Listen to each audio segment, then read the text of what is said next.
The British Pig and Poultry Fair Champion Pork and Poultry Initiative is trying to encourage producers and the allied industries to do their bit to help promote British products and in turn persuade consumers to buy more British pork, eggs and poultry.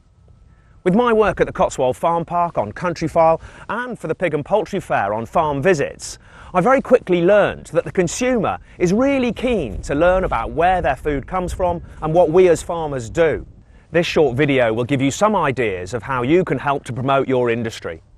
If we all do a little, together we can achieve a lot.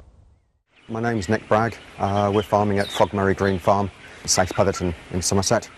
We've been farming here for 15 years.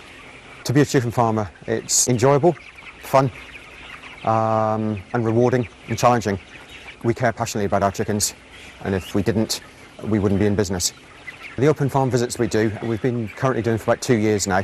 We've invited about 1,000 school children over the past 2 years, and also young farmers, farmers clubs and ministerial trips as well. I'm just passionate to promote what we're producing. The perception of most people is caution, uncertain to what they'll find, but the experience we've had so far is everyone's been pleasantly surprised, and even one comment saying that the environment was better than some houses inside. Part of my business is the Cotswold Farm Park here, and we get around 120 school visits a year. Now, going back 5 or 6 years, some parents and teachers didn't really want the children to know that you can get sausages from pigs, or that these little chicks would grow into a broiler that you could eat. Now that has completely changed. Everyone is engaged in where their food comes from and how it's produced. So we try and tailor our talks to suit the national curriculum. All the children need to be accompanied by adults. Legislation and health and safety is very important, so we have hand washing facilities and toilets on the farm.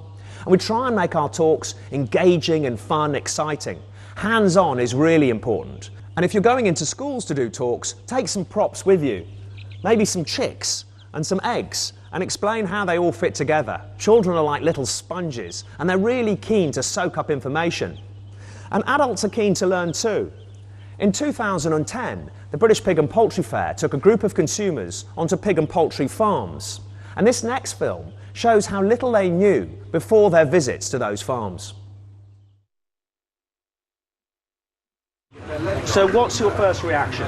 I'm just amazed how calm and content they are, and they look so healthy. Were you shocked by how many you saw in here? Really? No.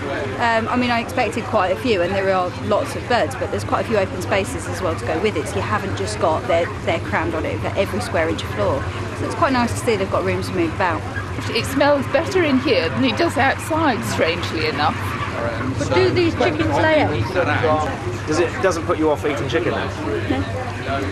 Not really, not at all. No, it's good to see that even the low-cost chicken that you'll get off the supermarket shelf, the real value stuff, actually has a good standard of living. I feel much better about it because originally I thought that chickens for meat were kept in cages the same as a lot of egg-laying chickens are, and that didn't go well with my conscience, so if I could afford it, I bought free-range or barn-ranged.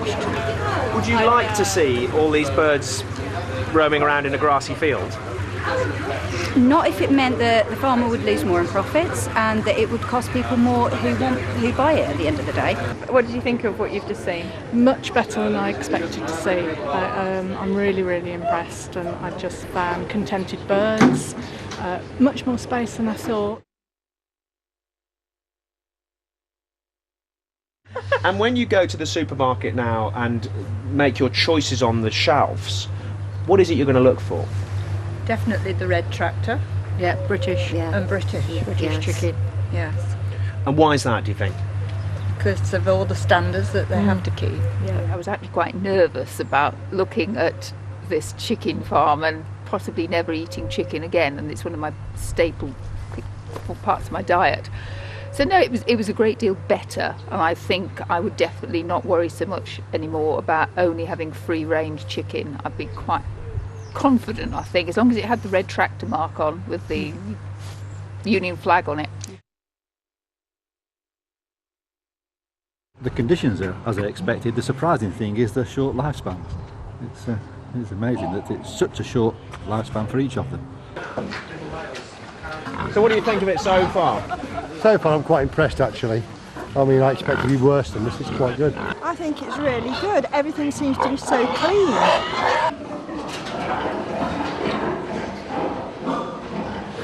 What do you think of it in here?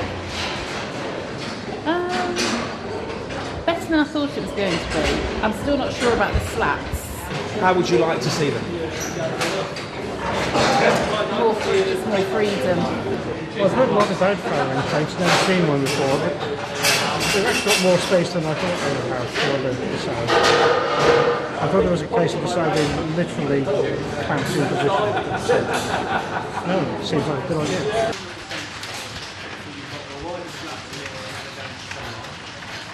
What do you think of where the pigs are being reared and fattened? Yes, it's obviously very scientific.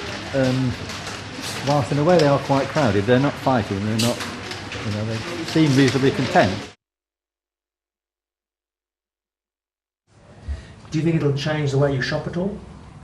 Well, I've always been very careful how I shop, but I would certainly look for the tractor sign, which I sort of wasn't aware of before. It's been very informative, and I thank them very much for showing us around. I expected more space for the pigs at whatever stage they were at. I mean, thank God that we've got the standards we've got, and I hope we can keep those up and build on them as well.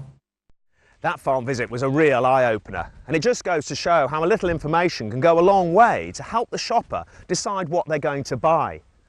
The shoppers were really engaged with the farmer, interested in what he was up to, but you do have to be prepared to take some fairly tricky questions at times. With my work on the television, I now do talks to WIs, Rotary groups and many others, and what I do is tell them about my life on the farm, how we produce the food. I talk to them about where I see the future of British agriculture and the challenges we face. I try and make my presentations fun and in an exciting way and engaging while covering some vital points, and I think that's quite important. Now the British farmer is popular again, and we need to hang on to the consumer while we've got them. So it's important we get out there and tell them the truth about what we do and be proud to be British farmers. We produce some of the best food in the world. Our legislation is so tight, our animal welfare is superb. We're better than many other farms in Europe and across the world, and we need to get on our soapboxes and shout about that. Honesty and integrity is key. The public is fed up with being lied to, so we've got to be honest about what we do and be proud of it. Educating people is one of the best parts of my job and hugely rewarding, and I'd urge all British farmers to do their bit to help promote British food and farming.